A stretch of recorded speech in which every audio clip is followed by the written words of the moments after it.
26 तारीख मंगलवार को अगर आप चंद्रमा का दर्शन करते हैं तो आप पे कलंक लगेगा।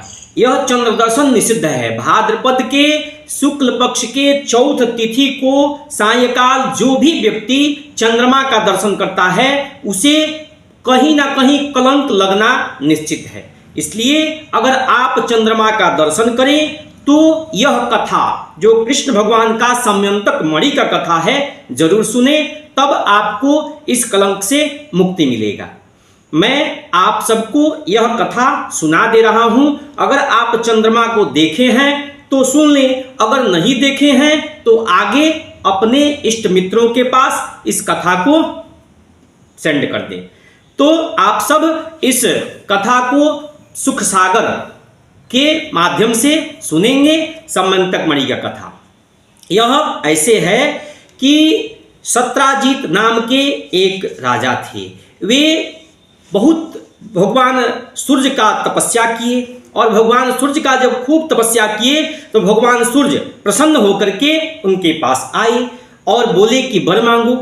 तो वर में वे समयंतक मणि मांग लिए, जिससे उनके पास जितना भी मुँह मांगा धन मांगे मिल सकता है अगर वह मणि रहे तो। जहाँ वह मणि रहेगा वहाँ पे किसी प्रकार की कोई कष्ट नहीं होगा, अकाल नहीं पड़ेगा, सब लोग सुखी संपन्न रहेंगे। वह मणि समयंतक मणि जो था भगवान सूर्य से सत्राजीत ने ले लिया और लेकर के अपने घर आए और उसको अपने गले में धारण कर लिए। उसमें बहुत ज़्यादा प्रकाश था, जैसे सूर्य का प्रकाश हो ऐसे प्रकाश था उसमें।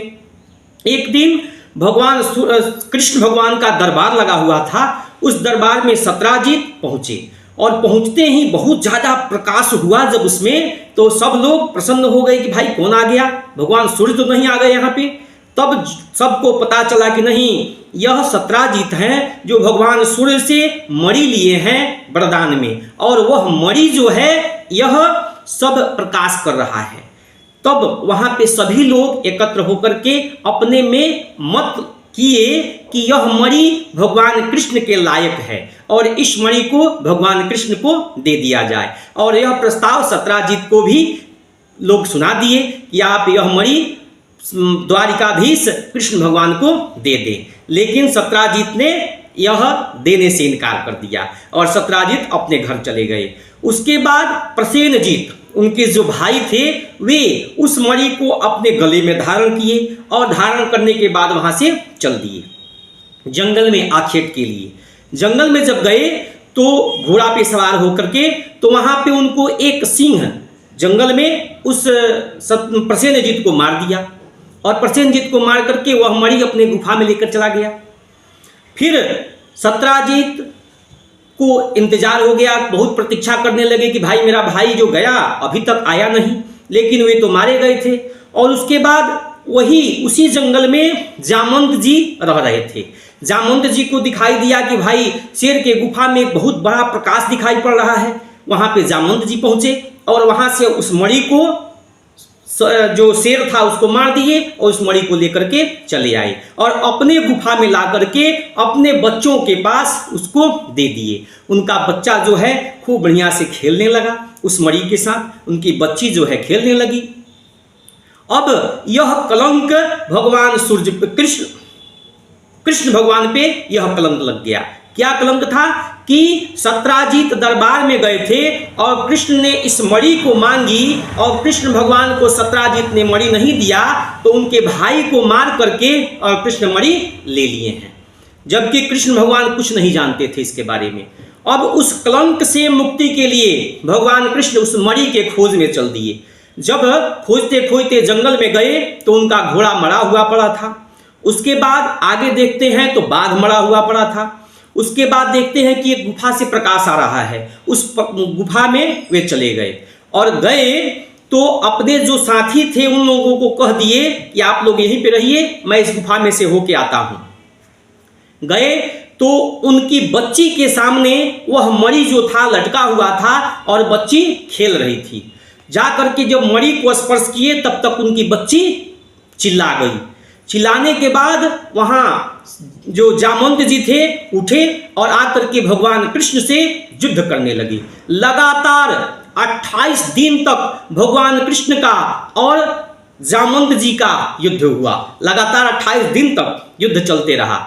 जो द्वारपाली थे उधर गुफा के दरवाजे पे वे लोग लौट के चले गए कि गुफा में भगवान कृष्ण को कोई मार दिया, इसलिए भगवान कृष्ण उधर से नहीं लौटे हैं। 28 दिन तक लगातार युद्ध चला।